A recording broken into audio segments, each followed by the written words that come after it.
जैसे ये पायलट साहब जो यात्रा निकाल रहे हैं, जनसंघर्ष यात्रा, तो कैसे देखते हैं आप इसको? पायलट साहब जो संघर्ष यात्रा निकाल रहे हैं, पद संघर्ष यात्रा निकाल रहे हैं, वो करप्शन के खिलाफ निकाल रहे हैं, करप्शन करने वालों के खिलाफ निकाल रहे हैं, पर करप्शन करने वालों के खिलाफ कार्रवाई होनी चाहिए, इसके खिलाफ निकाल रहे हैं। सारा देश और सारी जनता इसके साथ है। कौन चाहेगा कि करप्शन हो? गरीबों के, बिल्कुल मजदूरों के बच्चे पढ़ लिख करके, मेहनत करके, ट्यूशन करके और कोचिंग करके आते हैं, और यहाँ आरपीएससी में केवल जगह निकालने से, केवल भर्तियां निकालने से कोई बात की रोजगार पूरा नहीं होता है। भर्तियां पूरी होनी चाहिए, पदस्थापन मिलने चाहिए। यदि किसी व्यक्ति के लिए खाना परोस दिया जाए, खाने के लिए मना कर दी जाए, या खाना बना दिया है, पूरा खाना है, लेकिन खाना खाने के लिए मना कर दिया जाए, तो क्या वो उसका पेट भर जाएगा? इन गरीबों का, मजदूरों का, राजस्थान की जनता का, देश की जनता का कैसे पेट भरेगा? ये भ्रष्टाचारी जो खा रहे हैं ना, ये भ्रष्टाचारी। ये इस रैली के माध्यम से पायलट साहब युवाओं को अपने साथ में जोड़ने में कामयाब हो पाएंगे? नहीं, क्यों नहीं हो पाएंगे? युवा ही नहीं, सभी लोग साथ हैं भाई। भ्रष्टाचार के साथ कौन देगा? जो भ्रष्टाचारी होगा वो। यदि गहलोत साहब भ्रष्टाचारियों के खिलाफ कार्रवाई नहीं कर रहे, तो कहीं कहीं उनके दिल में, नियत में खोट है, उनकी दिल और दिमाग में खोट है। यदि जो आदमी शासन प्रशासन से मुख्यमंत्री बने बैठा है, लोगों ने जिसको मुख्यमंत्री बनाया है, चाहे अलगमान ने मुख्यमंत्री बनाया, लोगों ने तो पायलट साहब के नाम पे वोट दिया था, लेकिन अलगमान ने उनको मुख्यमंत्री बना दिया। उसके बाद में भी जो मुद्दे, जिन मुद्दों पे सरकार आई, उन मुद्दों पे गहलोत साहब काम ही नहीं करना चाहते। केवल बहकावा, महंगाई राहत कैंप, ये कैंप, वो कैंप, इनसे कोई काम चलने वाला नहीं है। असली बात है गरीबों की, मजदूरों की, और ये भ्रष्टाचार के खिलाफ कार्रवाई होनी चाहिए। गरीब मजदूरों के बच्चे पढ़ लिख के जो तैयारी करते हैं, कितनी बड़ी तैयारी के साथ में करते हैं, जिनकी उम्र निकल गई, जिनकी कोई भर्ती, कई भर्तियां निकल जाती हैं, बार बार भर्ती डिस्क्लोज हो जाती है। होता क्या है, इससे बच्चे हतोत्साहित होते हैं। राजस्थान का जो युवा है वो ये चाहता है कि जो जगह निकले उन पर पदस्थापन होना चाहिए, जितनी जगह निकलो को पदस्थापन दिया जाना चाहिए। बार बार भर्ती कैंसिल, कहीं करप्शन को होता है, करप्शनियों के खिलाफ कोई कार्रवाई नहीं होती है।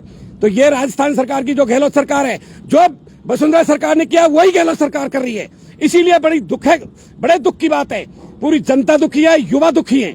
और पायलट साहब ने बार बार आग्रह किया, जैसा कि उन्होंने बताया है, पिछले 4 दिन पहले बताया कि लगातार मैंने आग्रह किया, 2.5 साल तक इंतजार किया, जिसके दम पे जो मुद्दे थे उन मुद्दों को खत्म करने के लिए, भ्रष्टाचारियों के खिलाफ कार्रवाई करने के लिए मैंने लगातार अपनी सरकार में बात की, लेकिन कोई कार्रवाई नहीं हुई। अंत मुझे ये कदम उठाना पड़ा।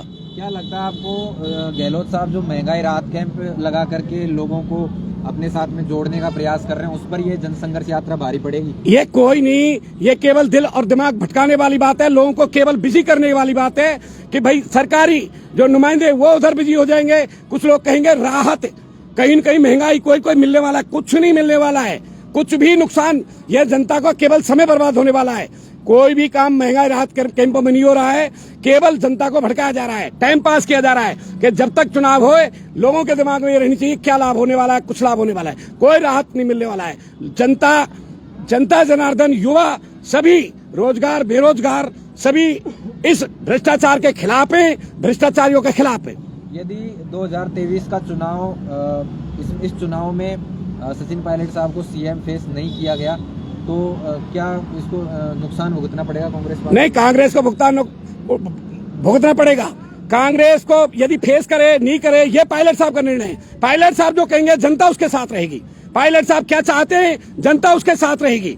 ये कांग्रेस के अलगमान को ध्यान देना चाहिए, जनता किसके साथ है। ये सरकार आती है जनता के बल पे, जनता जहां चाहती है वो होती है, अलगमान के निर्देशों के आधार पर नहीं होती। ये अलगमान को जान जाना चाहिए, सीख जाना चाहिए। आपको क्या लगता है कि ये जो यात्रा है, ये अभी इलेक्शन के समय ठीक है? इलेक्शन और समय कब है? यदि 3 साल तक लगातार प्रयास करने के बाद में, 4 साल तक लगातार प्रयास करने के बाद में जिन मुद्दों पर सरकार आई उस मुद्दों पर ध्यान ही नहीं दिया जा रहा है, तो फिर वो क्या कहेंगे? जनता के बीच में गए और जनता उनका समर्थन कर रही है, भरपूर समर्थन कर रही है। देखना कल क्या होगा। पायलट साहब जैसे मानेसर गए, फिर उसके बाद में एक लंबा टाइम गुजर गया, कमेटी बनी, चर्चा हुई, लेकिन एक कोई ठोस निर्णय आला कमान ने नहीं उठाया यहाँ पर, तो क्या लगता है आपको इस पर? ये कहीं न कहीं आला कमान की कोई न कोई कमजोरी रही है, जिस वजह से उन्होंने सही जो वायदे थे, इनके सरकार बनाने के टाइम पे जो वायदे किए थे, उनकी पूर्ति नहीं की गई। इस तरह से ही तो सरकार कमजोर पड़ती है। और पार्टी कमजोर पड़ती है। क्या लगता है क्या कारण है कि पायलट साहब को इतना मतलब पॉपुलर फेस है राजस्थान के अंदर? राजस्थान नहीं, पूरे देश के। इसके बाद में भी आला कमान नजरअंदाज कर रहा है। कहीं न कहीं गहलोत साहब और सोनिया गांधी की मिली भगत है। कोई न कोई कारण है, कोई न कोई कारण है। सारी जनता इनके साथ है। क्या लगता है आपको क्या कारण होंगे? ये कारण ये उच्च अधिकारी जाने, ऊंचे लेवल का मामला है। केवल हम ये बात जानते हैं, आलाकमान यदि अब भी नहीं जागा तो ये सोता ही रह जाएगा, पूरे देश में सोता रह जाएगा। यदि सचिन पायलट साहब को सीएम फेस घोषित कर देता है आला कमान, तो क्या लगता है आपको कैसी? देखो, ये आलाकमान की, सचिन पायलट साहब की और पार्टी की सोच के ऊपर है। परफॉर्मेंस में कितना फर्क आएगा? नहीं, ये देखो, परफॉर्मेंस में यदि सीएम फेस करता है या वायदे करता है या क्या करता है, ये उनकी लेवल की बात है। यदि पायलट साहब जहाँ रहेंगे, लोग और जनता वहाँ रहेगी। कितनी सीटें जीतेंगे यदि आपको क्या लगता है, आपका आंकलन क्या कहता है, कितनी सीटें जीतेंगे यदि पायलट साहब को घोषित कर देती है आला कमान यहाँ सीएम फेस? तो यदि पायलट साहब को, ये खिचड़ी तो बिगड़ रही है, सारी खिचड़ी बिगड़ रही है। यदि सच्चे मन से यदि साथ देते हैं, पार्टी पूरी साथ देती है और पायलट साहब उसका नेतृत्व करते हैं, तो दोबारा रिपीट हो सकती है, जिसके 90 से ऊपर चांस है, यानी 100% हो सकती है। बाकी दूसरे कोई चांस नहीं, क्योंकि बीजेपी में भी आपस में अंतर चल रहा है और बीजेपी का भी बहुत अच्छा वो नहीं रहा है परफॉर्मेंस। अभी यदि एकता के साथ में कांग्रेस लड़ती है तो पुनः रिपीट हो सकती है सरकार, क्योंकि कर्नाटक में हुई है। यहाँ कर्नाटक में जब आई है तो कहीं न कहीं लोगों में बदलाव है, लेकिन यहाँ तो उल्टा हो रहा है। जिसके बल पे सरकार आई उसी को दरकिनार कर दिया। तो आप ये मानते हो कि यदि गहलोत साहब के चेहरे पे चुनाव लड़ा गया तो पार्टी हार जाएगी चुनाव? 20 से कम सीटें आएंगी, 20 से कम सीटें आएंगी। मैं बिल्कुल खुल के कह रहा हूं इस बात को। और ये बात ध्यान रख लेना, चेहरा पे यदि गहलोत के चुनाव लड़ा गया, पायलट साहब को दरकिनार किया गया, तो 20 से कम सीटें आएंगी।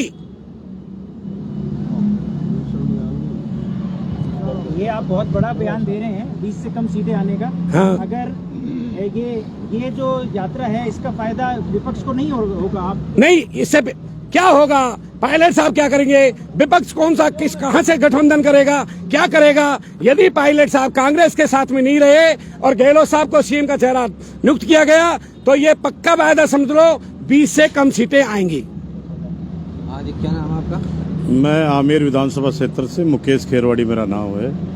और सचिन पायलट साहब के साथ में मैं और मेरा परिवार, जब इनके पिताजी स्वर्गीय राजेश पायलट साहब हमारे दौसा लोकसभा क्षेत्र से चुनाव लड़ते थे, 7 बार पायलट परिवार ने हमारे से सांसद का चुनाव लड़ा है। तब से ही मेरे दादाजी, पिताजी और मैं, हम इस परिवार से जुड़े हुए हैं। और राजस्थान में, पूरे राजस्थान के जनमानस को ये पता है कि सचिन पायलट साहब की वजह से ही कांग्रेस की सरकार बनी थी। और सरकार बनने के बाद में जिस तरह से आलाकमान और अशोक गहलोत जी ने जो इस राजस्थान में खेल खेला, और वो जनता भी देख रही है, जनता को सब पता है।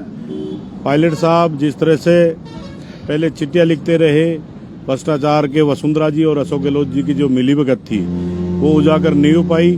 पहले इन्होंने अनशन किया 11 अप्रैल को, और 11 मई से ये पदयात्रा चालू है, जो कल जयपुर में पहुंचकर समापन होगी।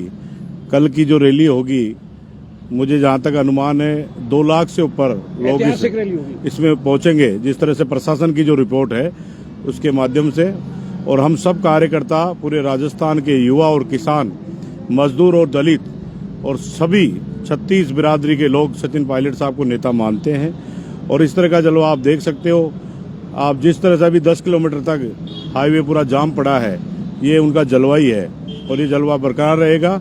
मैं तो कांग्रेस के आलाकमान से अनुग्रह और आग्रह करेंगे कि जल्द से जल्द इस फैसला लेकर सचिन पायलट साहब को फ्री हैंड प्रदेश की कमान सौंपे, जिससे कि पायलट साहब अब ये विकेट जो 6 महीने बच रहे, इसमें धुआंधार प्रचार करके राजस्थान में पुनः एक बार कांग्रेस की सरकार बनाए। वो तभी संभव होगा जब पायलट साहब चेहरा होंगे।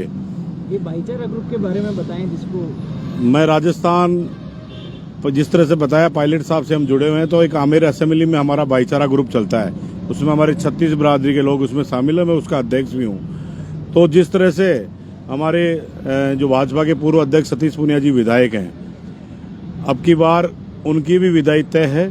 और पायलट साहब का जलवा आमेर विधानसभा क्षेत्र में बहुत बड़ा जलवा और जनाधार उनका मौजूद है, क्योंकि जयपुर ग्रामीण का जो पार्ट है वो पहले दौसा में आता था।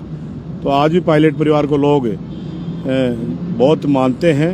और जिस तरह से आप देख रहे हो कि आज भी हमारे आमेर से कम 500 लोग इस यात्रा में उनके साथ चल रहे हैं। और कल मुझे जहाँ तक लगता है हमारे भाईचारा ग्रुप के तो सभी सदस्य और उनके परिवार से लोग आ रहे ही हैं, लेकिन हमारी असेंबली से भी 10,000 आदमियों का टारगेट है जो कल की इस रैली में पहुंचेंगे। प्रशांत सदैव शर्मा जी हमारे कांग्रेस के विधायक प्रत्याशी थे जो पायलट साहब के कट्टर समर्थक माने जाते हैं, और हम भी पायलट साहब के कट्टर समर्थक हैं। सचिन पायलट जिंदाबाद, सचिन पायलट जिंदाबाद, हमारा मुख्यमंत्री कैसा हो, सचिन पायलट जैसा हो, हमारा सीएम कैसा हो, सचिन पायलट